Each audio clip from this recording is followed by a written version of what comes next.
Quando eu era universitário como vocês, fiz um curso de História Moderna. Um dia o professor acabou de explicar um assunto dizendo... Isso nos traz ao fim do século XIX. Então ergui timidamente a mão e disse, senhor professor, havia muito respeito naquela época, hein? Eu disse, professor, o senhor passou 2 semanas nos ensinando a teoria da guerra do século XIX e jamais disse uma só palavra sobre as teorias de James Clerk Maxwell. A teoria da arte da guerra do século XIX é algo sem significado duradouro, enquanto que a obra de Maxwell efetivamente afeta o nosso dia a dia. O senhor não acha que isso constitui uma estranha distorção do que é importante na história? Pensando bem, talvez não houvesse tanto respeito assim naquela época. Devo admitir que ele ficou embaraçado com a minha pergunta. Ele nem sabia quem era Maxwell e explicou rapidamente o que ele tinha feito. O que estou querendo dizer é que a história da ciência é a filha adotiva da profissão de historiador. A maioria dos historiadores ignora essa história simplesmente porque não a compreende. São como o homem que procura as chaves debaixo do poste porque ali há luz, mesmo que as tenha perdido em algum outro lugar. Bom, não vamos dizer uma única palavra sobre a arte da guerra no século XIX. Em compensação, vamos contar tudo sobre as belas teorias de James Clerk Maxwell.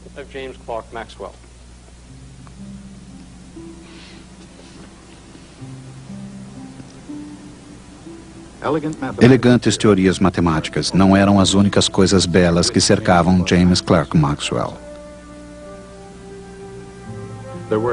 Havia seus preciosos livros, é claro.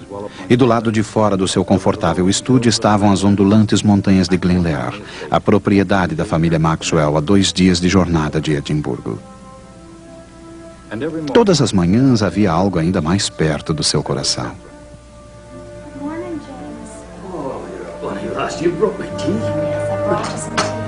Maxwell conheceu Catherine em Aberdeen, no Marischal College, onde ele começara a lecionar em 1856. 2 anos mais tarde, James escreveu a tia Kay. Essa carta tem a finalidade de informar-lhes de que terei em breve uma esposa. Na ocasião, ele afirmou que uma noiva certamente não iria atrapalhar a matemática. Como outras previsões científicas de Maxwell, também esta seria correta.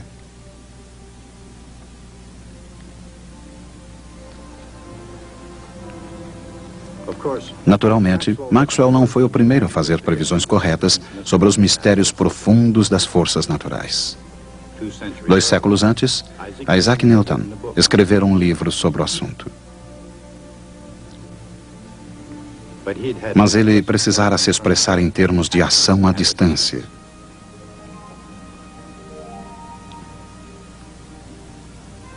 Essa ideia seria aplicada não apenas à gravidade, mas também à eletricidade e ao magnetismo.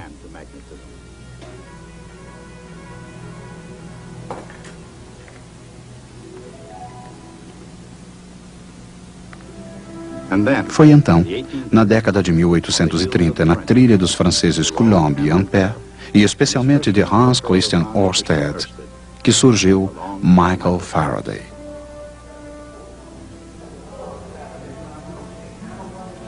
Ele se sentia cada vez mais atraído pela eletricidade e pelo magnetismo.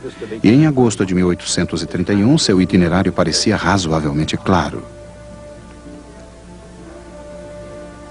Retomando os estudos no ponto deixado por Ørsted, Faraday confirmou que uma corrente elétrica era capaz de produzir um campo magnético. Indo mais adiante, Faraday demonstrou que um fluxo magnético variável pode produzir uma corrente elétrica.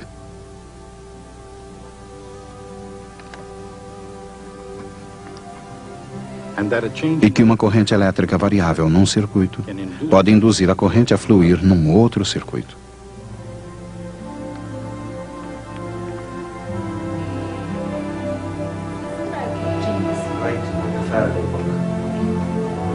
Desde então, principalmente graças a descobertas semelhantes pelo americano Joseph Harry, o princípio da indução na eletricidade e no magnetismo passou a ser levado em consideração pelo mundo científico. E certamente, na casa de Maxwell, o livro Pesquisas Experimentais em Eletricidade de Faraday passou a ser considerado o texto definitivo. Mas, quando tomou contato com o trabalho de Faraday, Maxwell já estava próximo de novas conclusões, uma habilidade que ele desenvolvera desde muito cedo.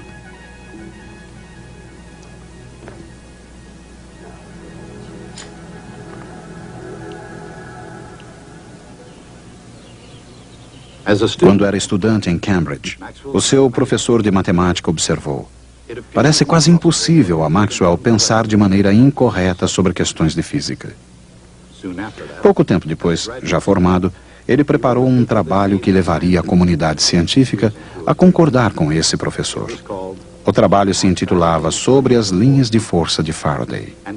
Na preparação desse trabalho, James Clerk Maxwell faz sua lição de casa. Na primavera de 1846, Michael Faraday escrevera um trabalho chamado Considerações sobre as Vibrações dos Raios. Nessa publicação profética, ele indagava se a luz não seria um tipo de vibração nas linhas de força.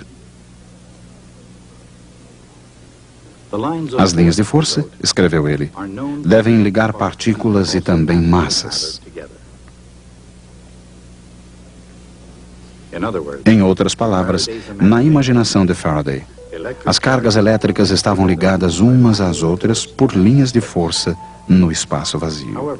No entanto, embora essa ideia fosse fácil de se conceber, ela induzia uma intrigante questão científica.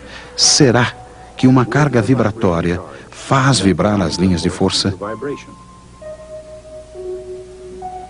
Nesse ponto, Faraday talvez tenha imaginado cada linha se comportando como uma série de osciladores mecânicos interligados.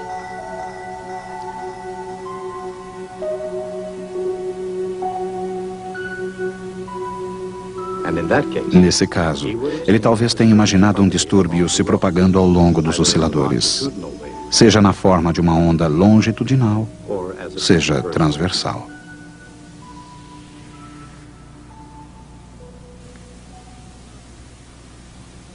Mas não importa muito a forma por ele imaginada. O essencial reside no fato de terem sido observadas por Faraday.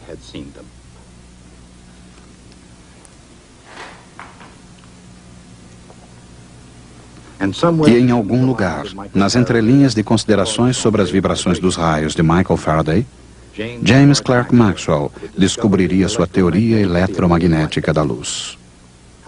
Mas antes que pudesse ler a caligrafia de Faraday na parede, refinando-a com sua elegante matemática, Maxwell precisou decifrar uma pista crucial. Nas entranhas da eletricidade e do magnetismo, ele descobriu uma velocidade muito significativa. Toda onda tem uma velocidade determinada que depende do que a propaga. Em águas profundas, por exemplo, a velocidade das ondas depende da aceleração da gravidade e do comprimento da onda.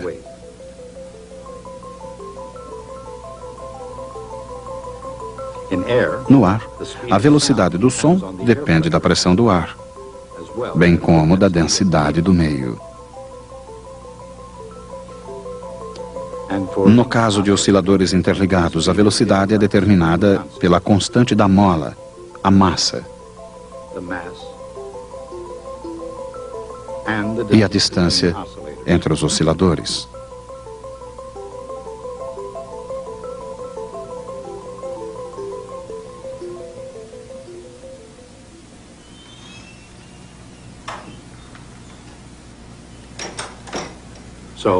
Era a hora de Maxwell tentar determinar a velocidade das ondas nas linhas de força de Faraday.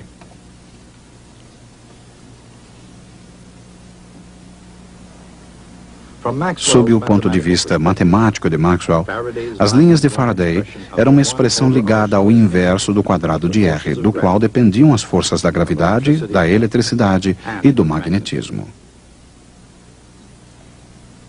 Ao mesmo tempo, cada uma depende de uma constante específica. Nas mãos científicas apropriadas, esses fatos se transformam nisso. Como as forças fundamentais da eletricidade e do magnetismo não são independentes, a constante elétrica KE e a constante magnética KM devem estar relacionadas. A questão é saber de que maneira isso acontece. A razão KE sobre KM tem unidade dimensional de metros ao quadrado por segundo ao quadrado. Em outras palavras, o quadrado de uma velocidade. Mas que velocidade? O quadrado da velocidade da luz é 9 vezes 10 elevado à 16ª potência metros quadrados por segundo ao quadrado. Divida a constante elétrica pela constante magnética. Aí está a velocidade da luz. Foi uma descoberta surpreendente. Depois de 50 anos das investigações científicas mais rigorosas já realizadas, James Clerk Maxwell viu a luz descobrindo sua velocidade por entre as forças da eletricidade e do magnetismo. Mas as forças fundamentais não eram tudo o que preocupava Maxwell. Em 1857, foi oferecido um prêmio acadêmico a quem fosse capaz de explicar a natureza sólida dos anéis de Saturno e seu movimento estável em redor do planeta. Maxwell conseguiu a resposta correta. A única estrutura capaz de explicar essa estabilidade, escreveu Maxwell, seria uma formada por aglomerados de partículas isoladas. O ensaio de Maxwell não apenas lhe garantiu o prêmio de Cambridge, mas a admiração de toda a comunidade científica. Sir George Airy, o astrônomo real, considerou o ensaio uma notável aplicação da matemática. Talvez porque um sucesso mereça outro, Maxwell começou imediatamente a investigar outras partículas móveis, além daquelas de Saturno. Desenvolveu uma teoria cinética dos gases, na qual moléculas de gases são pequenas partículas elásticas que colidem entre si ao se movimentarem com diferentes velocidades. Maxwell acreditava que toda pesquisa física deveria avançar, segundo suas próprias palavras, sobre princípios estritamente mecânicos. Essa crença levou não apenas à teoria dos gases de Maxwell, mas também às suas grandes conquistas nos campos da eletricidade e do magnetismo.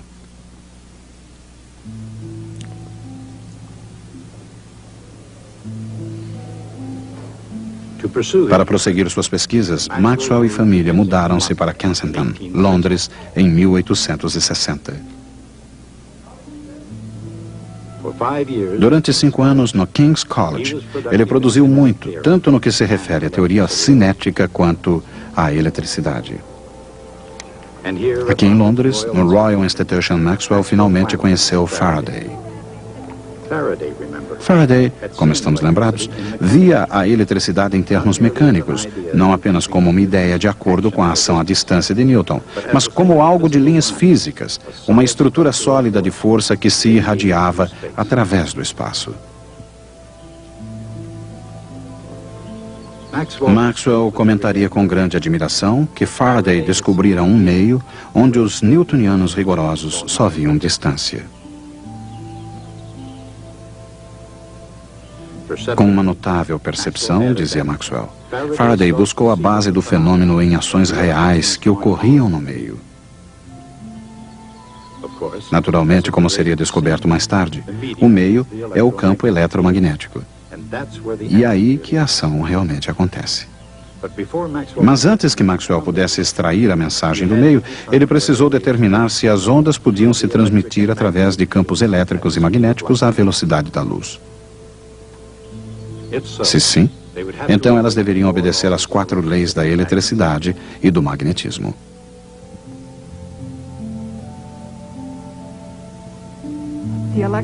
O fluxo elétrico através de qualquer superfície fechada é igual a 4π vezes KE vezes Q, ou Q sobre ε0, onde Q é a carga total envolta pela superfície.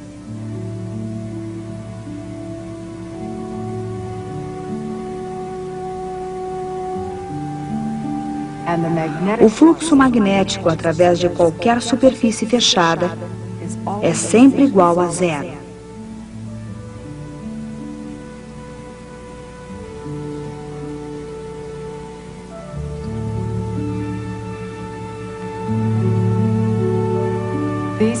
Essas são as leis de Gauss da eletricidade e do magnetismo. A circulação do vetor campo magnético ao longo de qualquer trajetória fechada é igual a μ0 vezes a corrente elétrica que atravessa essa trajetória. Essa é a lei de Ampère. A circulação do vetor campo elétrico ao longo de qualquer trajetória fechada é igual a menos a razão da variação do fluxo magnético através da trajetória. Essa é a lei de Faraday da indução eletromagnética. Suponhamos que possa existir uma onda com a intensidade do campo elétrico. Essa seria uma onda plana transversal que se deslocaria naturalmente com a velocidade da luz. Consideremos o campo num determinado momento. Como ele está alto numa região e baixo na outra, ocorre uma circulação nessa trajetória.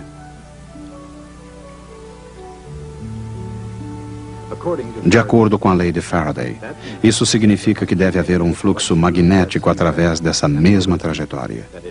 E além disso, ela deve variar com o tempo.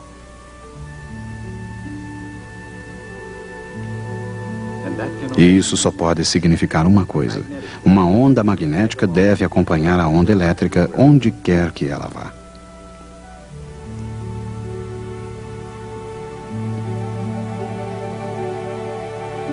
Mas, e este é o X do problema, isso significa que ocorre sempre uma circulação do campo magnético nessa trajetória.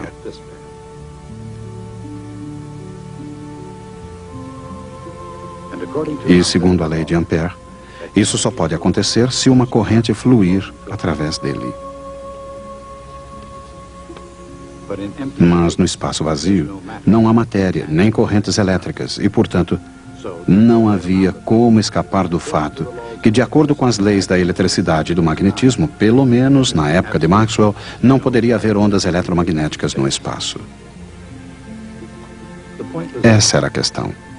Se as leis da física afirmavam que não podia existir onda no espaço vazio, então, por mais fundamentais que fossem essas leis, não haveria possibilidade de elas estarem de alguma forma incompletas. A tarefa de Maxwell foi examinar as leis fundamentais da sua época e sua vitória foi a descoberta da peça que estava faltando. Ele conseguiu isso analisando um aparelho simples e absolutamente convencional, o capacitor. A circulação magnética em qualquer trajetória depende da corrente elétrica através dessa trajetória.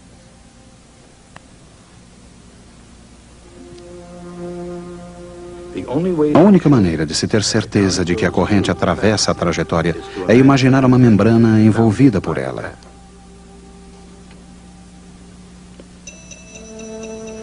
Assim, a mesma corrente deve passar pela membrana, não importa que forma tenha essa membrana.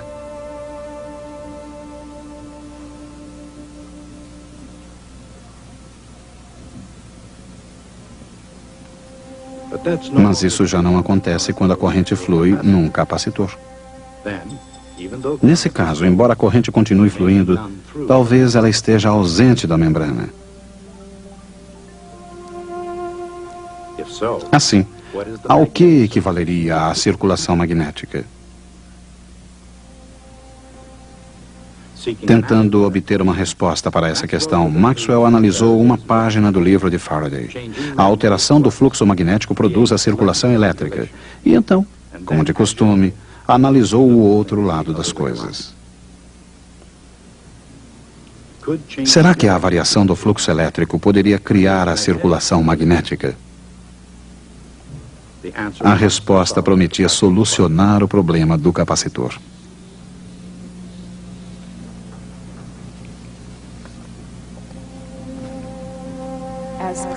Quando a corrente flui para o capacitor, sua carga aumenta, criando um campo elétrico cada vez maior entre as placas.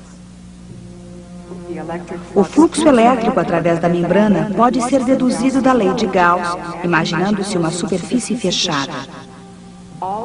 Todo o fluxo atravessa a membrana côncava, sendo igual à carga sobre a placa do capacitor, dividida por ε0.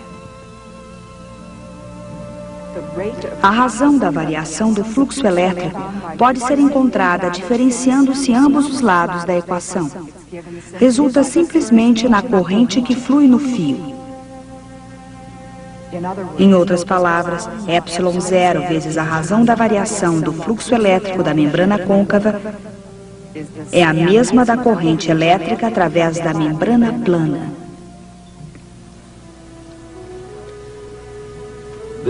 Essa foi a grande descoberta de Maxwell. A maneira precisa pela qual o fluxo elétrico variável pode produzir um campo magnético como se fosse uma espécie de corrente elétrica. O próprio Maxwell deu a esse termo matemático o nome de corrente de deslocamento.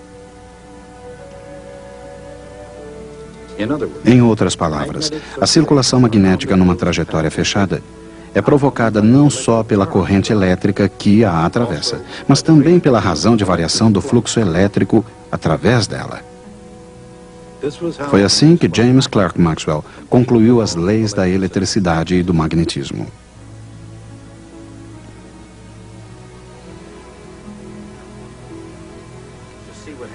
Com essas leis, Maxwell pôde demonstrar que ondas eletromagnéticas de qualquer frequência e comprimento podem se propagar no espaço vazio à velocidade da luz.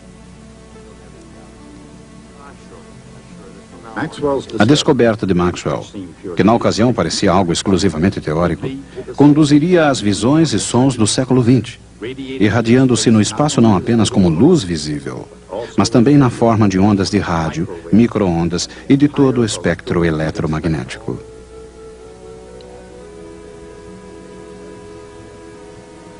Uma descoberta que ultrapassaria os limites da Terra, alcançando as profundezas do espaço, onde uma onda de campo elétrico implica na existência de um fluxo magnético variável.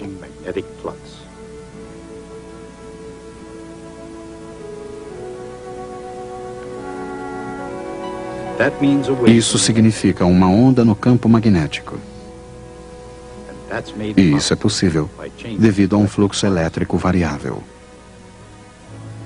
Um processo que só se tornou claro quando Maxwell compreendeu que os campos elétricos e magnéticos podem produzir uns aos outros quando se movimentam juntos numa onda à velocidade da luz. Assim acontece através da eternidade. Os dois campos se propagando através do universo. E nessa luz, sempre à velocidade da luz, podemos ver finalmente o poder e a glória das equações de Maxwell.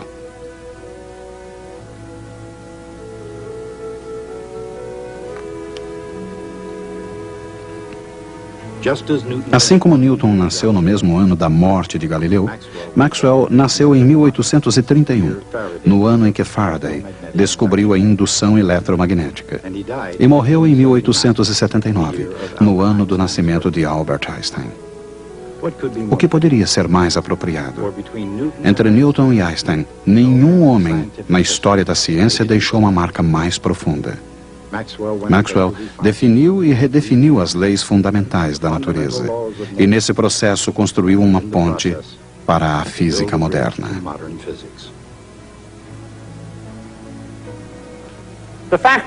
Maxwell foi dotado com uma das mais aguçadas inteligências produzidas pela raça humana durante o século XIX. Essa inteligência, combinada com a educação recebida em Cambridge, lhe permitiram fazer qualquer coisa que tenha desejado.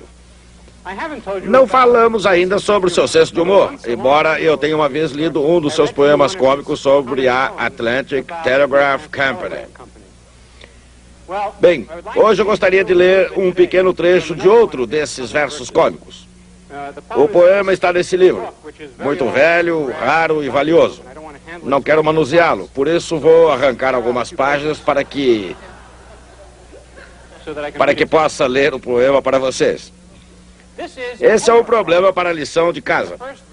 No primeiro verso, ele expõe o problema. Uma corrente pesada e inextensível repousa sobre um plano horizontal. Uma força impulsiva é aplicada no ponto A. Pede-se um movimento inicial em K. Uma corrente está sobre uma mesa e alguém agita uma de suas extremidades. A questão é a seguinte: como a outra extremidade da corrente começa a se movimentar? Esse é um exemplo típico do tipo de problema difícil e absolutamente inútil ensinado tradicionalmente aos estudantes de Cambridge. Bem, depois de expor o problema, Maxwell mostra como resolvê-lo, com muitos detalhes. Gostaria que hoje à noite em casa vocês resolvessem os problemas dessa lição em casa em versos e me trouxessem o resultado na próxima aula. Eu vejo vocês lá.